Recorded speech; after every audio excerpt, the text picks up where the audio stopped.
Michael, a 35-year-old architect, discovers his parents left their entire inheritance to his younger, unemployed brother. After years of financially supporting the family, he feels betrayed.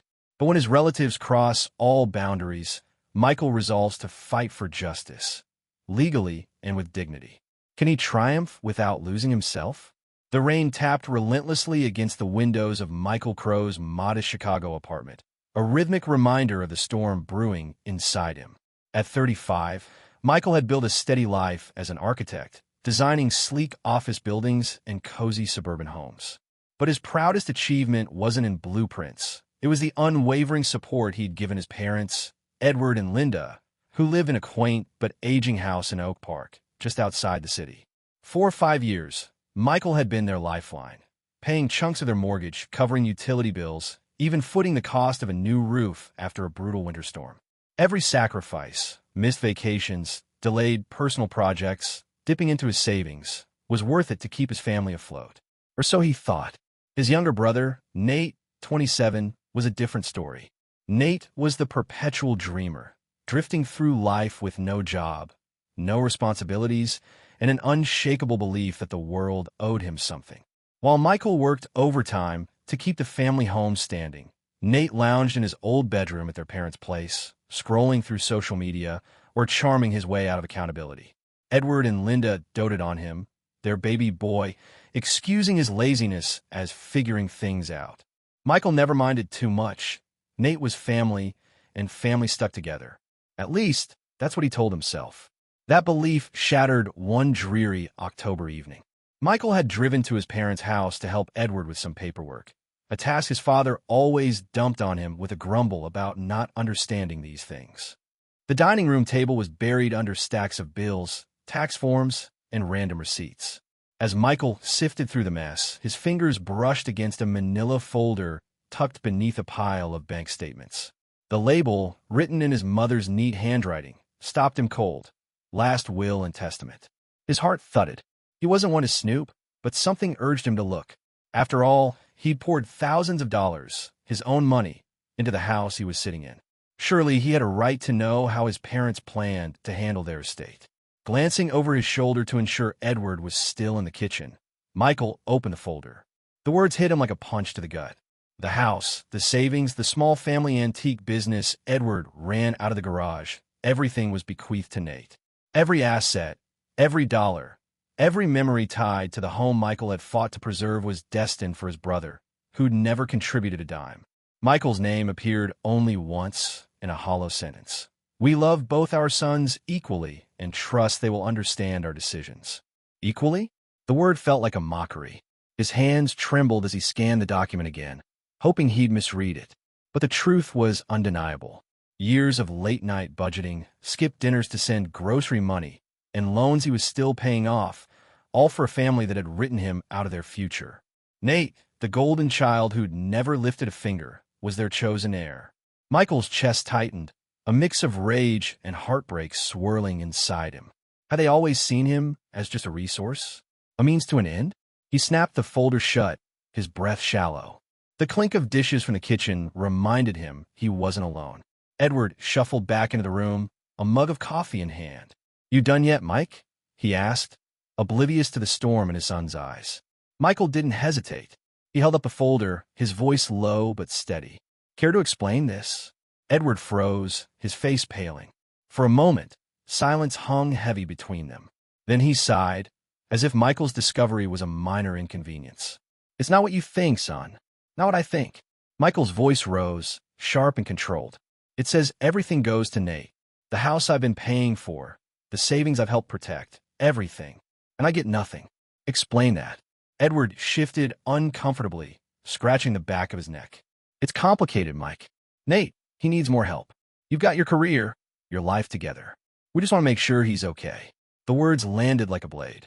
Michael stared at his father, searching for a hint of remorse, but found only defensiveness. Before he could respond, Linda appeared in the doorway, her apron still tied from dinner prep. "What's going on?" she asked, her eyes darting between them. Michael didn't break eye contact with Edward. "Mom, did you know about this? That you're leaving everything to Nate?" Linda's face crumpled, but not with guilt, more like she'd been caught. "Michael, honey," she said, her voice soft but patronizing, "you don't need an inheritance. You're doing so well. Nate, he's struggling.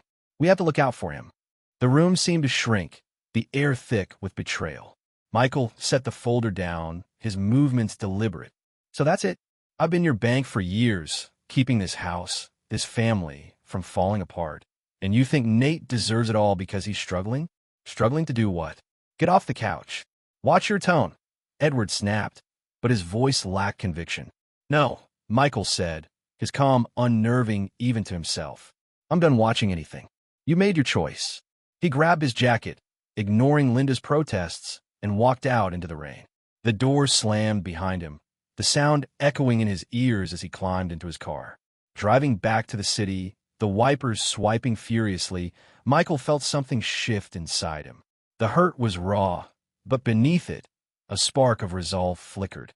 He'd given everything to his family, time, money, love, and they'd repaid him with erasure. As the Chicago skyline loomed ahead, he made a vow. No more. They'd chosen Nate. Now they'd face the consequences of choosing him over the son who'd held them together.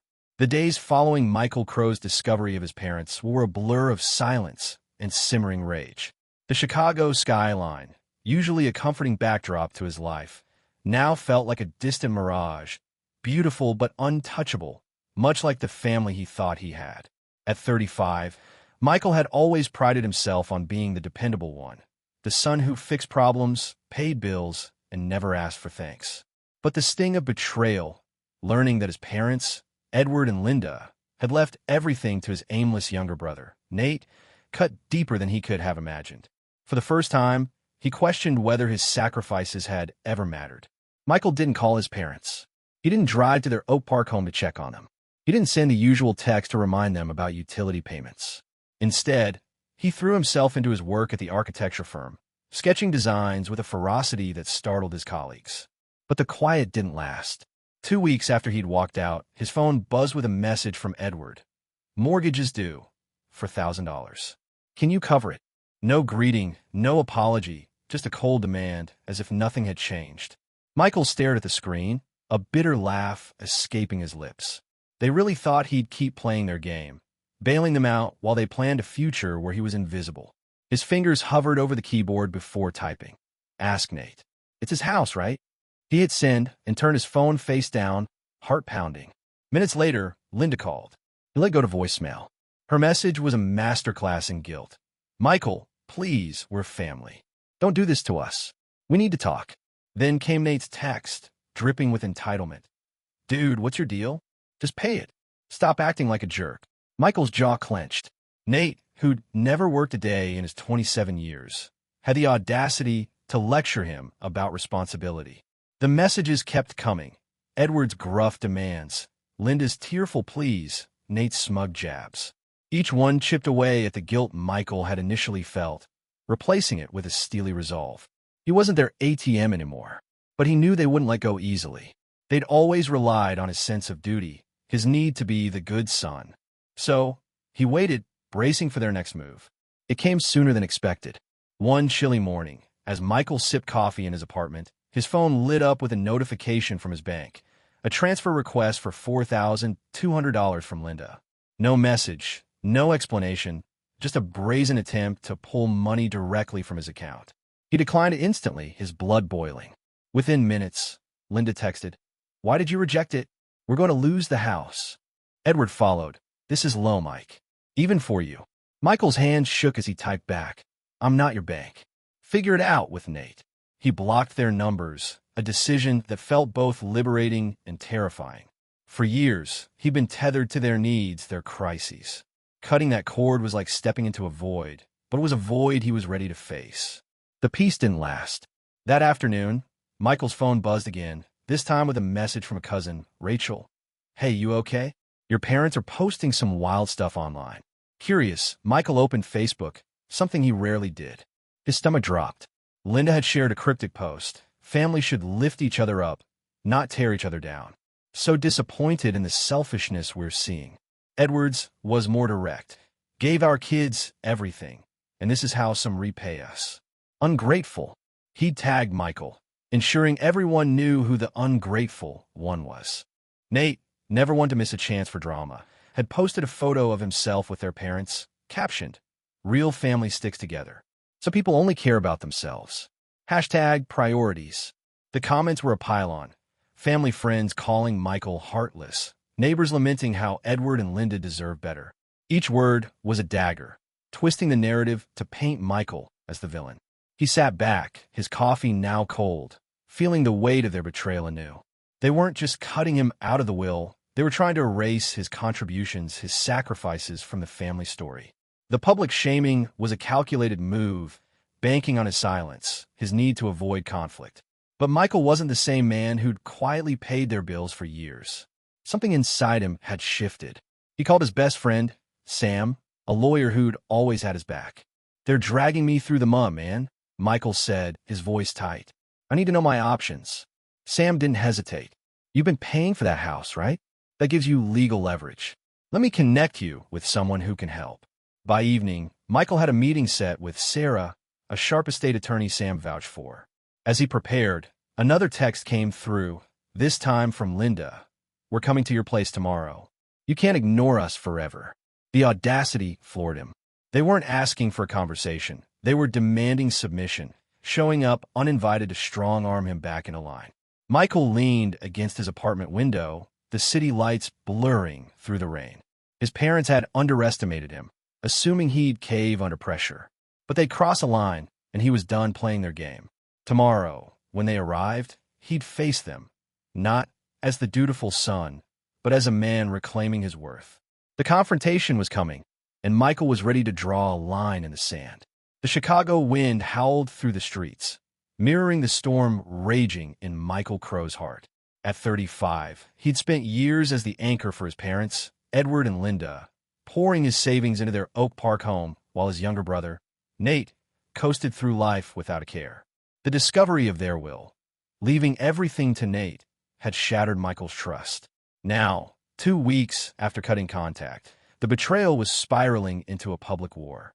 His parents' social media posts painted him as a selfish son, and Nate's smug captions twisted the knife deeper. Michael wasn't just fighting for fairness anymore. He was fighting for his dignity. The online attack stung, but Michael refused to let them define him. Each post, Linda's tearful laments about family values, Edward's pointed jabs at ingratitude, Nate's sanctimonious rants about love over money, felt like a calculated effort to shame him into submission. Friends and neighbors piled on in the comments, oblivious to the truth. Michael had bankrolled his parents' lives for years, only to be erased from their legacy. The injustice burned, but it also lit a fire. He wasn't the naive son who'd quietly fix their problems anymore. He was done being their scapegoat. Michael's first move was to call Sarah, the estate attorney his friend Sam had recommended. Over coffee in a bustling Loop cafe, Sarah listened as he recounted the will, his financial contributions, and the escalating family drama. Her eyes narrowed when he showed her screenshots of the Facebook posts. "This isn't just personal," she said, tapping her pen. "They're slandering you publicly while leveraging your past support. Legally, your payments toward the house could give you a claim to it." A claim. Michael leaned forward, hope flickering. "You mean I might actually have rights here?" Sarah nodded. "If you've been paying the mortgage, you're not just a benefactor, you're an investor. We can argue you have an equitable interest in the property, but we'll need proof. Bank statements, receipts, texts, anything showing you covered their expenses." Michael spent the next evening digging through years of records. Every transaction, $2, $500 for a mortgage payment in 2022, $800 for a new water heater, countless grocery runs, felt like a reopened wound. But each document was also a weapon, proof that he'd been the backbone of the family while Nate did nothing. By midnight, he had a folder thick with evidence, his resolve hardening. The family's next move came faster than he expected. One gray morning, as Michael prepared for a client meeting, his phone buzzed with a call from his apartment concierge. "Mr. Crow, your parents and brother are here," the voice said, hesitant. "They say it's urgent and you're not answering their calls." Michael's grip tightened on the phone. They'd shown up uninvited, banking on catching him off guard. "Don't let them up," he said, his voice steady. "They're not welcome." "They're insistent," the concierge replied. "They're refusing to leave the lobby." Michael exhaled sharply, his pulse racing. This wasn't just about money anymore. It was about control. They thought they could ambush him, guilt him back in a line. But he wasn't the same man who'd let their demands slide. "I'll handle it," he said, grabbing his coat. Downstairs, the scene was a tense tableau. Edward stood with his arms crossed, his face a mask of frustration. Linda clutched her purse, her eyes brimming with practiced tears. Nate leaned against a wall, scrolling his phone, as if the confrontation bored him.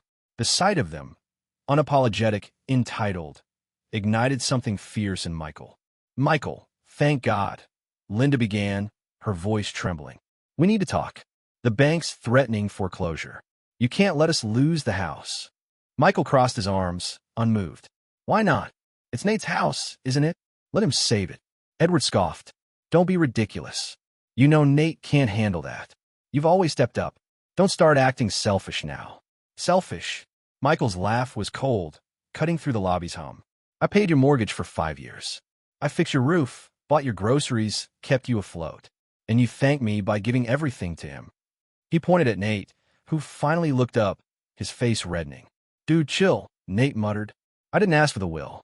You're making this a bigger deal than it is." Michael stepped closer, his voice low and deliberate. "No, not they. You didn't ask. You just took. You've taken for years, and they let you. But I'm done bankrolling your free ride." Linda gasped, clutching Edward's arm. "Michael, how can you say that? He's your brother. And I'm your son." Michael shot back, his eyes locking with hers. "But you made it clear I'm only valuable when I'm paying your bills. That ends today." Edward tried to loom over him, a tactic that worked when Michael was a kid. "You're throwing away family over a piece of paper? We raised you better than this." Michael didn't flinch. "You raised me to be responsible. I was. You're the ones who chose to reward laziness over loyalty." The lobby fell silent, the concierge watching awkwardly from behind the desk. Linda's tears flowed freely now, but Michael saw them for what they were: manipulation, not remorse. Nate shuffled, avoiding eye contact. Edward opened his mouth, then closed it out of arguments. Michael turned to leave, pausing at the door. "If you want to save the house, figure it out without me. I'm done." He walked out, the cold air hitting his face like a release. Behind him, he heard Linda's muffled sob, but he didn't look back. That night, Sarah called with an update. "I've reviewed your documents," she said. "Your case is strong. We can file a claim for equitable ownership of the house. But there's something else. Your parents' lawyer just sent a letter demanding you repay loans for the mortgage payments." Michael's blood ran cold. "Loans? I never borrowed a cent. I was helping them." "Exactly," Sarah said. "It's a desperate move to scare you. But it's also a mistake. This opens the door for us to countersue." As he hung up, Michael felt a shift. The fight was no longer just about the will. It was about reclaiming his voice, his worth. His parents had underestimated him, but they were about to learn he wasn't backing down. Michael Crow stood at the window of his Chicago apartment, the city's neon glow a stark contrast to the chaos consuming his life. At 35, he'd spent years as the unspoken provider for his parents, Edward and Linda, funneling his architect's salary into their Oak Park home.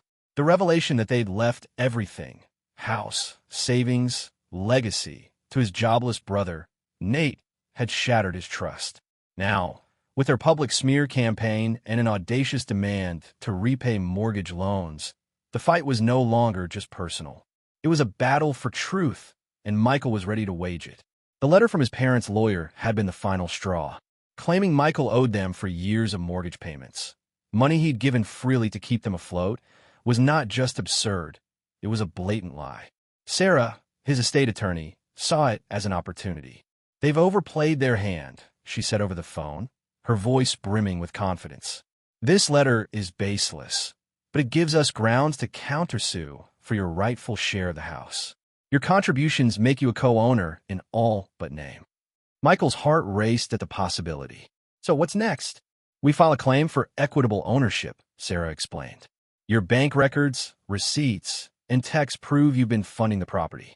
We'll also request a forensic audit of your parents' finances. If they've been hiding assets while leaning on you, it'll strengthen our case." The next day, Michael sat in Sarah's office, signing the paperwork to initiate the lawsuit. Each pen stroke felt like a declaration of independence, a refusal to let his family's betrayal define him. But the weight of suing his own parents pressed heavily. Was he doing the right thing? Or was he burning a bridge he'd regret? Doubt lingered, but the memory of their Facebook posts, calling him selfish, ungrateful, steeled his resolve. They'd chosen this war. To counter their narrative, Michael took a bold step. He opened his laptop and drafted a Facebook post, his fingers trembling with purpose. He didn't want to stoop to their level with petty jabs. He wanted clarity for himself and anyone who believed their lies. He wrote, "For years, I've supported my family, paying their mortgage, fixing their home, ensuring they never went without. I never asked for thanks, only respect. But I recently learned my parents left everything to my brother, who's never contributed. I was hurt, but I tried to step back quietly. Instead, they've painted me as the villain online, twisting the truth. I'm not perfect, but I've given enough. I'm sharing this not for pity, but to set the record straight. Family is about mutual respect, not one-sided sacrifice." He hesitated, cursor hovering over post. This would expose the family's dysfunction to friends, colleagues, even strangers. But silence had only emboldened his parents. He clicked, and within minutes, reactions poured in. Old high school friends sent messages of support. A coworker commented, "You don't deserve this, Mike." Even his Aunt Claire, Linda's estranged sister, reached out. "I'm so sorry, Michael. I've seen how they treat you. Call me." Claire's message was a lifeline. Over a tense phone call, she revealed a bombshell. Edward and Linda had been sitting on a hidden savings account, squirreling away money while Michael covered their bills. Claire had overheard them years ago, bragging about securing Nate's future with funds they claimed not to have. "I kept quiet to avoid drama," Claire admitted, her voice heavy with guilt. "But I can't anymore. If you need me to testify, I will." Michael's breath caught. "You do that?" he asked. "Absolutely," Claire said. "You've been their doormat long enough." Armed with Claire's testimony and his financial records, Michael felt a surge of hope. But his parents weren't done. The next morning, he received a text from an unknown number. "Nate, using a friend's phone to bypass the block. You're suing us? Really, dude? You're tearing the family apart over money." The hypocrisy was staggering. Nate, who'd reaped the benefits of Michael's sacrifices, dared to play the victim. Michael didn't respond. Instead, he forwarded the message to Sarah, who added it to their evidence file. "This shows their mindset," she said. "They're deflecting blame while ignoring your contributions. It'll hurt them in court." The lawsuit moved forward, but the emotional toll grew heavier. At night, Michael lay awake, replaying memories of happier times. Family barbecues, his dad teaching him to ride a bike, his mom's warm hugs. Had those moments been a lie? Or had something changed? The question gnawed at him, but Claire's words echoed. "You've been their doormat long enough." He wasn't fighting to destroy them. He was fighting to reclaim his worth. Then came an unexpected twist. Sarah called late one evening, her voice urgent. "I dug into the property records. The house. It's not just in your parents' names. Your name's on the title as a co-owner, added when you refinanced the mortgage 3 years ago to lower their payments." Michael's jaw dropped. "How'd I not know this?" "You were focused on helping them," Sarah said. "They probably didn't mention it to keep you in the dark. This changes everything. You don't just have a claim, you have legal ownership." The revelation was a thunderbolt. Michael wasn't just a creditor. He was a stakeholder with rights. As he processed the news, his phone buzzed with another message from Linda. "We're losing everything because of you. Happy now. The guilt trip might have worked once, but not anymore." Michael deleted it, his focus sharpening. The courtroom loomed, and with Claire's testimony and his newfound leverage, he was ready to face his family, not as a son, but as a man demanding justice. The fluorescent lights of the Chicago courtroom buzzed faintly, amplifying the tension in Michael Crow's chest. At 35, he stood at a crossroads, facing his parents, Edward and Linda, and his brother, Nate, in a legal battle that had consumed his life. For years, Michael had been their financial lifeline, pouring his architect salary into their Oak Park home, only to discover they'd left everything to Nate, the 27-year-old who'd never worked a day. Their public smears and a baseless demand to repay his contributions had pushed Michael to sue for his rightful share of the house. Now, with his Aunt Claire's testimony and proof of his co-ownership, the truth was about to unfold.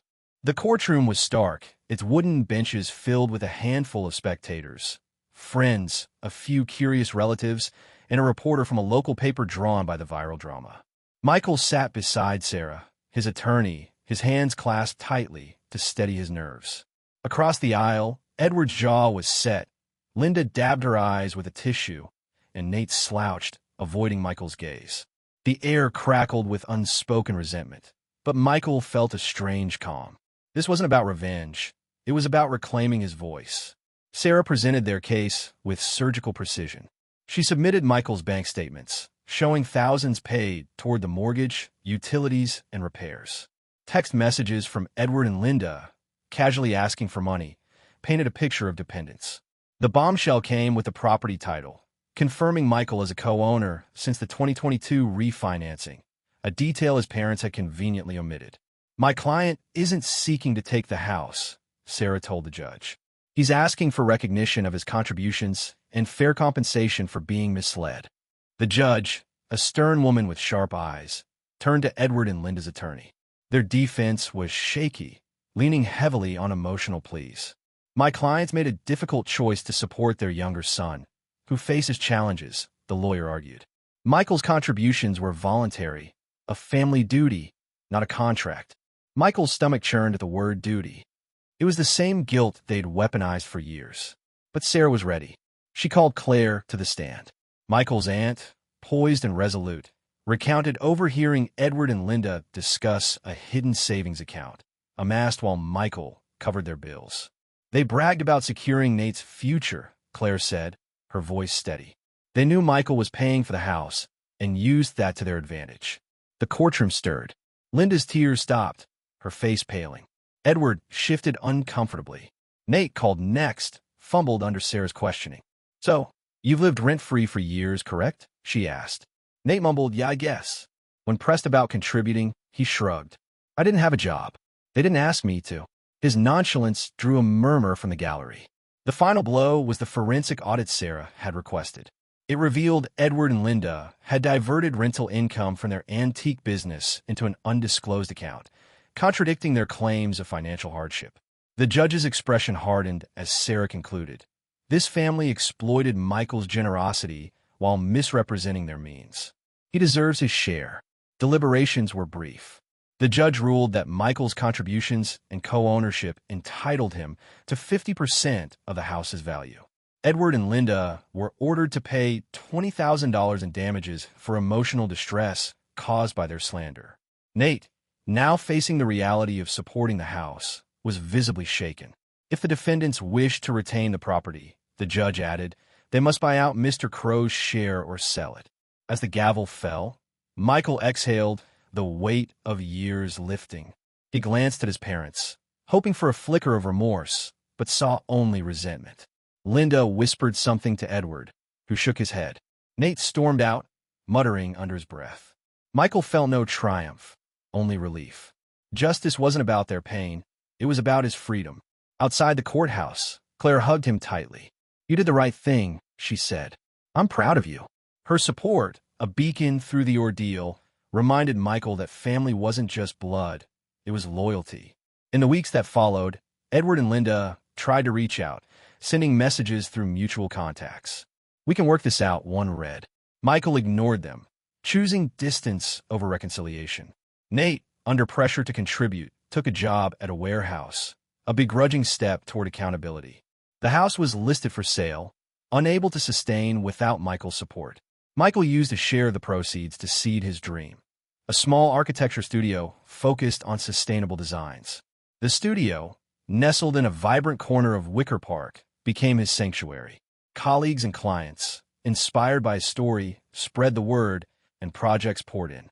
His viral Facebook post had sparked a broader conversation about family dynamics, with strangers sharing similar tales of being taken for granted. Michael became an unwitting advocate, his resilience a quiet inspiration. One evening, as spring painted Chicago in soft greens, Michael stood on his studio's rooftop, the skyline glittering before him.